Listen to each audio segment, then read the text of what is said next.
Halo, Assalamualaikum warahmatullahi wabarakatuh. Selamat datang lagi di channel ini dan selamat berjumpa lagi dengan saya, Chandra Irawan, Guru Fisika di SMA Negeri 1 Cikaka, Kabupaten Sukabumi. Seperti yang sudah saya informasikan pada pertemuan sebelumnya, bahwa pada pertemuan kali ini kita akan masih melanjutkan materi di hakikat fisika dan prosedur ilmiah. Pada pertemuan sebelumnya kita sudah membahas apa itu fisika. Kita sudah menonton video juga dan kita sudah menuliskan kesimpulan apa itu sains, apa itu fisika, sehingga kita mudah-mudahan pada pertemuan yang kemarin kita sudah paham tentang apa itu fisika. Nah, untuk pertemuan kali ini kita akan melanjutkan, yaitu langsung ke hakikat fisika. Jadi kita akan membahas apa itu hakikat fisika. Secara garis besar, hakikat fisika itu terbagi menjadi 3 secara garis besar ya. Yang pertama ada fisika sebagai produk atau a body knowledge. Yang kedua ada fisika sebagai proses, a way of investigating. Yang ketiga fisika sebagai sikap, a way of thinking. Nah, dari yang ketiga ini, untuk pertemuan kali ini kita akan coba bahas dulu yang pertama, yaitu fisika sebagai produk. Mudah-mudahan kalian bisa menyimaknya dan menjadi tambahan pengetahuan dan wawasan bagi kalian semua. Oke, kita mulai ke pembahasan yang pertama, hakikat fisika, yaitu fisika sebagai produk. Kita lihat di sini fisika sebagai produk. Produk yang dimaksud dalam fisika adalah kumpulan pengetahuan yang dapat berupa fakta, konsep, prinsip, hukum, rumus, teori, dan model. Jadi inilah yang dinamakan dengan produk-produk fisika itu, yaitu terdiri dari fakta, konsep, prinsip, hukum, rumus, teori, dan model. Kita lanjutkan. Yang pertama ada yang dinamakan dengan fakta. Apa itu fakta?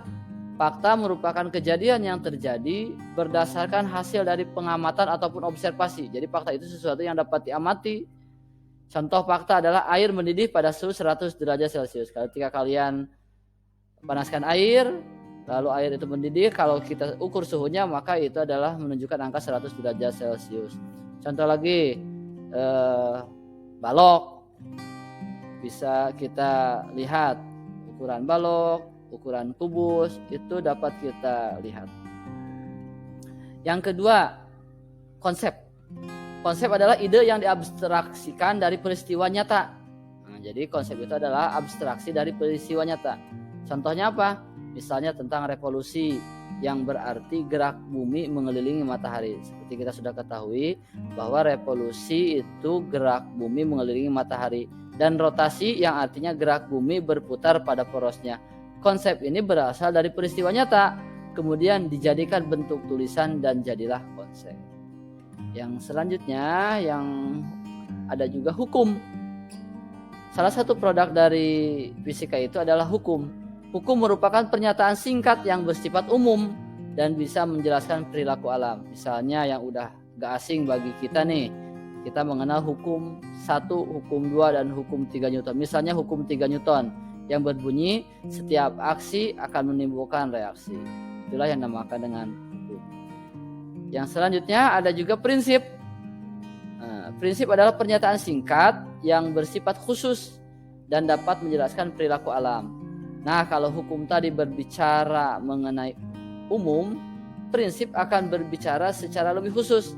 Bisa dikatakan juga bahwa prinsip adalah hukum yang bersifat khusus. Misalnya, suatu benda bisa bergerak melingkar karena adanya gaya sentripetal. Kemudian ada juga teori. Nah, teori adalah penjelasan berdasarkan pengamatan yang didukung oleh hasil eksperimen. Jadi masih perlu dibuktikan lagi nih kalau teori kebenarannya.